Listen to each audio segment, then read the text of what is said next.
Hello everyone, welcome back to the Aspergian Journal.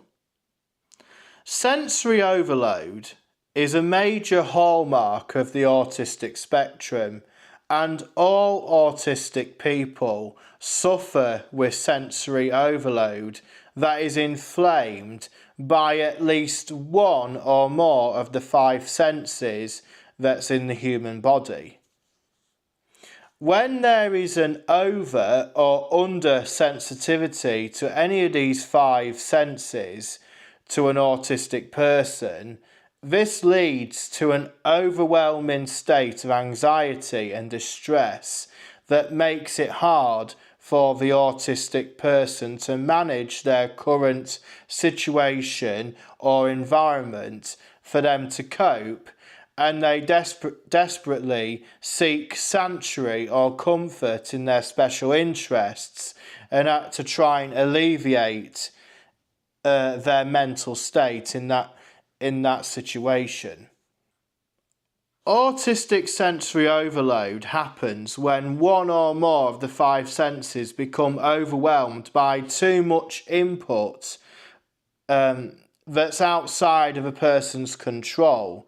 And it happens when the mind struggles to filter or process sensory information that's going through their minds in a safe and manageable way. And when that's not the case, this can lead to stress, discomfort, mental distortion, and even physical pain. When these overwhelming feelings and thoughts get too much, the autistic person are in a vulnerable state where they want to escape from the situation or environment and that they're getting overwhelmed about to a place of safety, and that even though they might not be truly aware of their surroundings, which then is putting them in a more dangerous situation. Where autistic people, they process sensory information differently, often more in an intense or less ability to filter it out, where neurotypical people are more able to safely ignore whatever things that are going on outside of their control and just get on with the rest of their day. Sensory overloads and that can also lead to anxious meltdowns, where it can manifest itself in an intense and uncontrollable way, and it can respond to having a loss of emotional and behavioural regulation for the autistic person who is in that state of distress. To non-autistic people, when they see autistic people that are experiencing sensory overload or having a physical or mental meltdown of the things that are causing them distress, they can be easily misunderstood for child tantrums or bad behaviours when that is nothing of the sort. Because when these meltdowns happen, they are involuntary, and it does cause the autistic person to have loss of control, as this can lead to having signs of distress and they need time to recover from when they have an actual meltdown. They don't necessarily desire to manipulate a situation or to cause harm to anyone else. They're more likely to cause harm to themselves rather than to others. And that's the differentiation between autistic people and neurotypical people when it comes to having the awareness of when that sensory overload gets too much for a person, recognising those signs and really supporting the autistic person when they are in that situation to be able to manage their their sensory systems to ensure it doesn't go into overdrive, and be able to support them in a way that where they can manage it more effectively and in a safe manner. Even though we don't have the intention of putting ourselves in a vulnerable situation, but when we are in that state of distress of where things that are outside of our control just get far too much, it just leads to not having a lack of judgment, or be able to have that awareness of our surroundings and be able to act accordingly. So that caution sometimes just goes out the window, and sometimes it's the non-autistic person who is trying to support that autistic person in that situation needs to really guide them in a positive and safe way. Well, to keep that person safe at all times. As an autistic person myself, I have had numerous occasions where my sensory overload has just become too much, and I feel like I need to escape from whatever's causing my sensory meltdown. And sometimes I have had situations where I've not been aware of my surroundings and I'm putting myself in danger. For an autistic child, naturally, it is the parents' responsibility to keep their children safe and notice the signs of when their child is demonstrating that distress or uncomforting behaviours that points to them having a sensory overload meltdown. Whereas for adults, we have to be able to regulate our sensory overload accordingly, and be able to spot the signs or the signals of when enough is enough, or when we know that our anxious response to that sensory overload is getting too much, and we need to pull ourselves out of that situation to be able to calm ourselves down naturally. My biggest sensory nightmare is usually loud and very busy public places where there's like hordes of people in one place and you can't move around or even hear your own thoughts in that situation. This is one of the main sensory issues that a majority of autistic people do suffer with, that I've come across over the years. And it can feel like you're having physical pains, and where you could mistaken it for having an anxiety or panic attack.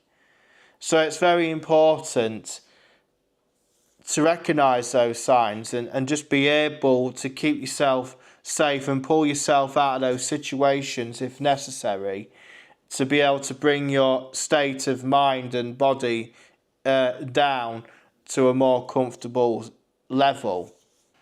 For me, it's just part of my autistic makeup, and that is something that still lingers with me even to this day as an adult.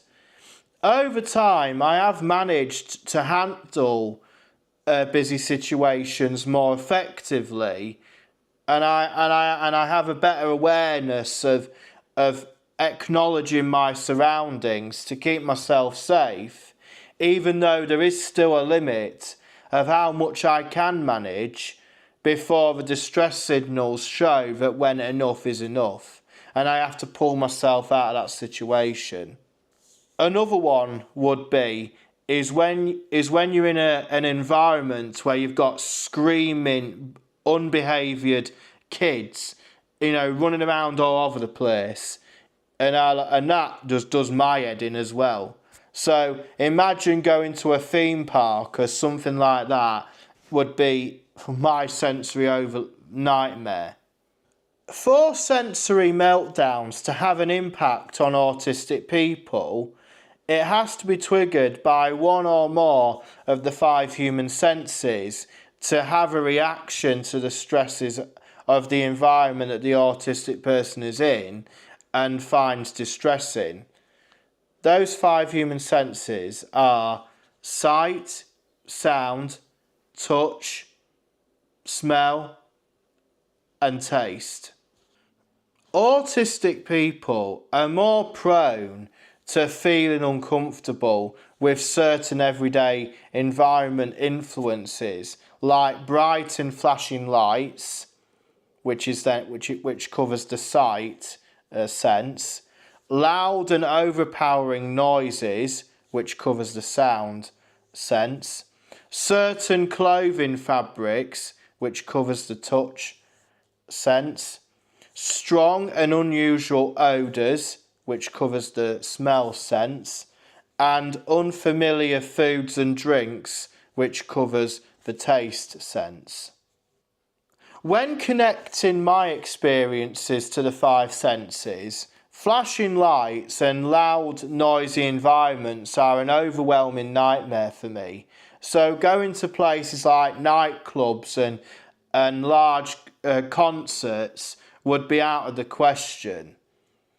Touch has never really been an issue for me personally, but I know that a proportion of autistic people do have a sensitivity to touch and how they can relate to others in terms of body language and connection, like cuddling an autistic person, even though you have the best intention to show compassion for that person, especially if it's a loved one, but sometimes they might feel uncomfortable with having that, with people touching them in the sense. As I've said, this is not something that I struggle with because I have a really close, mother and son relationship with my mother, and I give her cuddles all the time, and that doesn't, have an issue for me. When it comes to smell and taste, certain foods and that do make me have a reaction, but not to the point where I get distressed about it. Taste, on the other hand, I do like certain food cuisines, and maybe not so for others.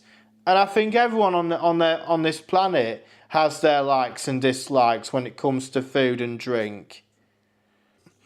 I think in a lot of extreme cases, having sensory overload for taste can be linked to anxiety behaviours of refusing to eat certain foods, like being a picky eater, to those who might necessarily have an eating disorder, which actually brings their own dangers to help for those that suffer with certain conditions like bulimia and many others.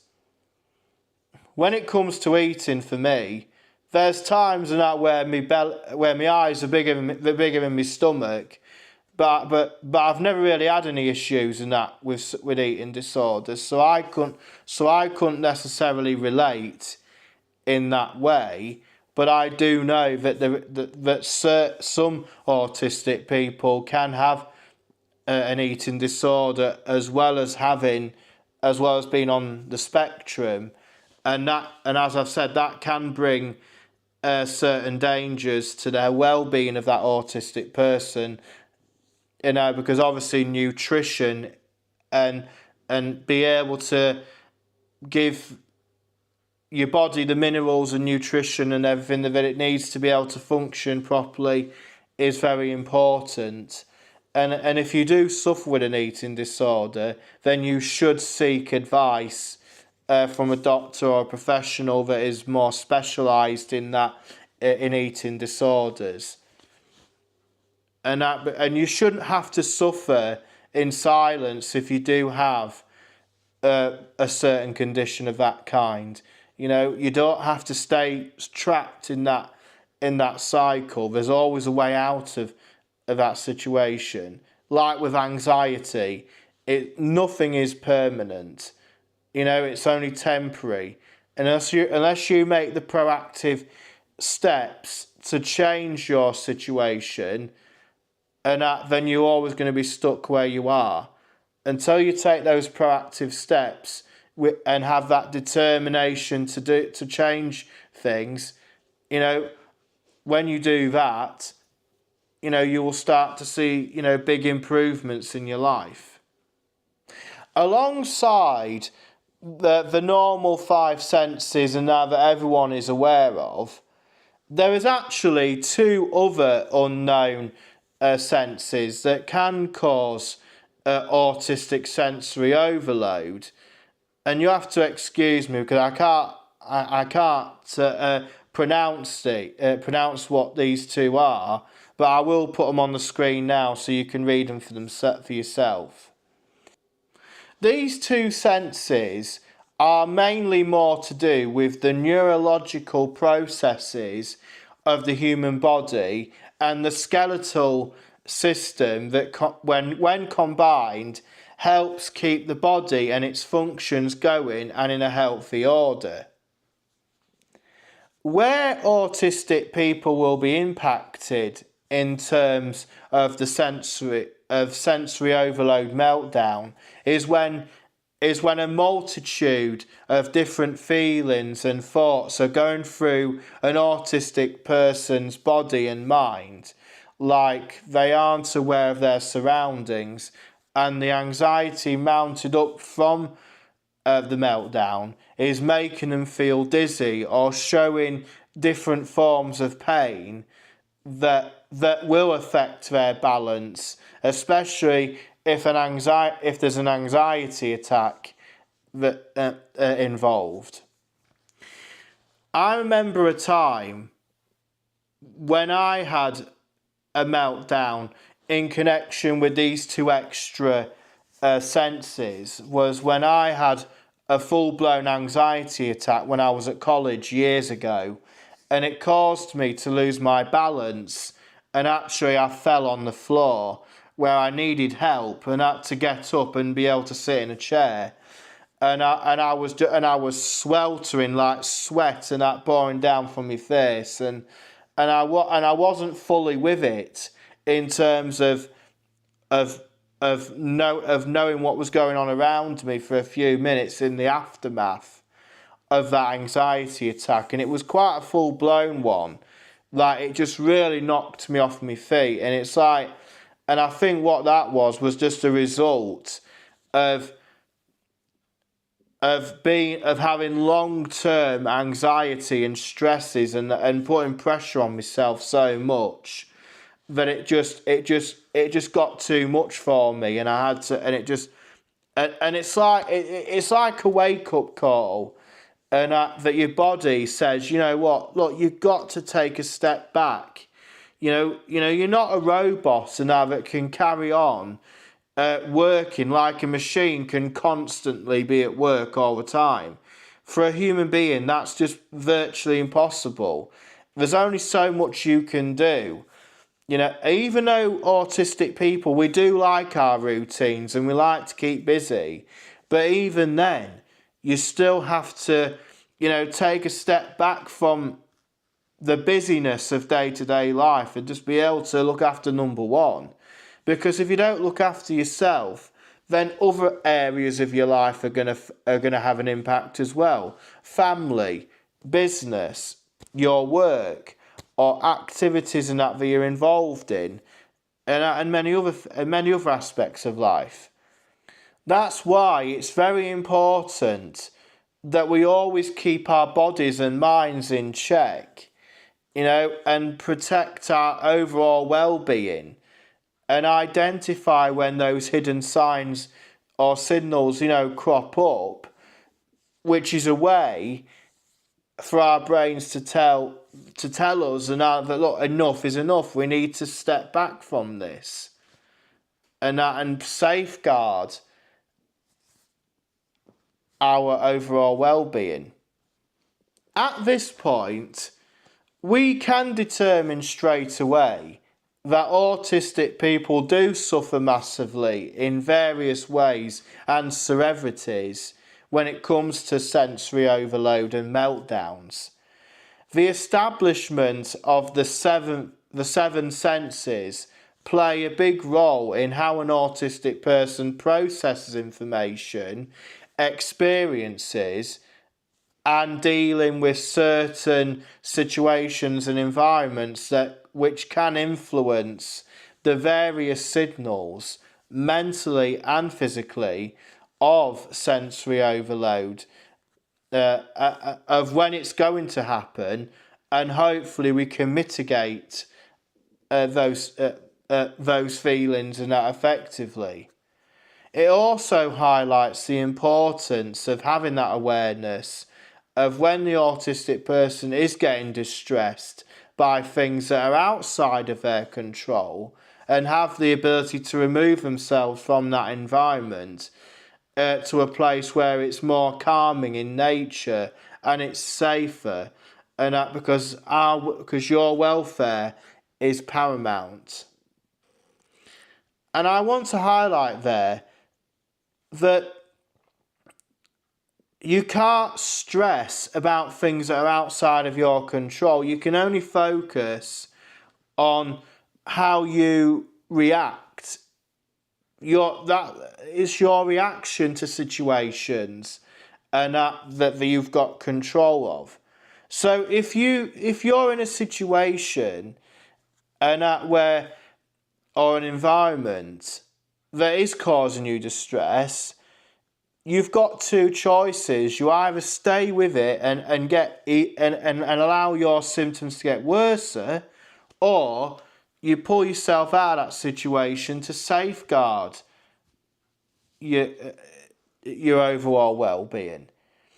Naturally, I think in terms of personal development, I think it's important for autistic people to be able to develop a balance between being able to manage those situations more effectively, but never forget that you always will have a limit of how much you can take before you can say enough is enough.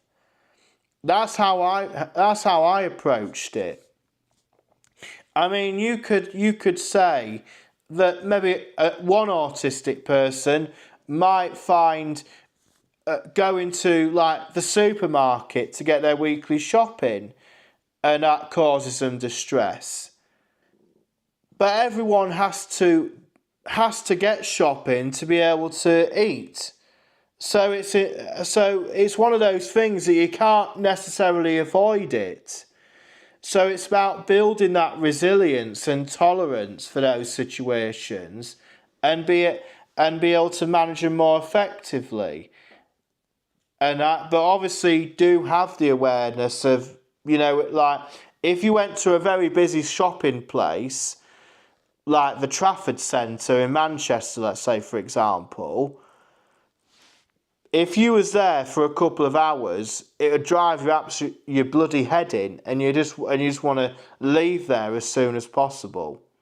There are many ways that autistic people can use to manage and mitigate their sensory overload better, like using noise cancelling headphones, using sunglasses or dim lights in a room, and that if you've got a sensitivity for bright lights, using sensory friendly clothing. So if there's certain fabrics and that causes you,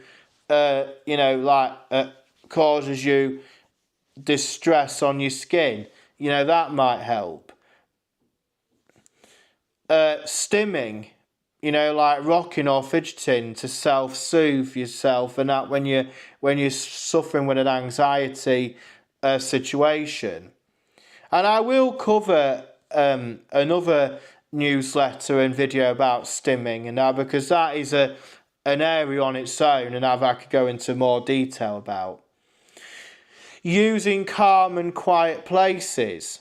Like I did read a news article many weeks ago where airports are now starting to adopt a policy, or they're creating areas within airports where people with autism and that can go to, that's a lot more safe, a lot more safer and a lot more user friendly for them, and that if they suffer with like noises, like myself, which I think that would be a good beneficial thing.